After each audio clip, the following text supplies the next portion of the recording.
Вот, да. Я вдруг появился.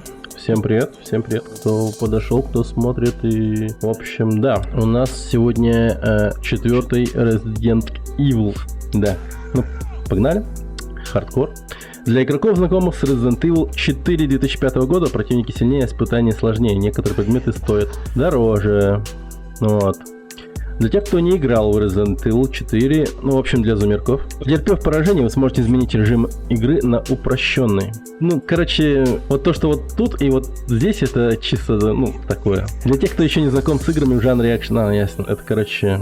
Ты вообще впервые взял мышку в руки, садишься играть, но это вот для таких людей. В общем, хардкор, понятное дело, хардкор. По-другому никак. Тут выбора как будто бы и нет.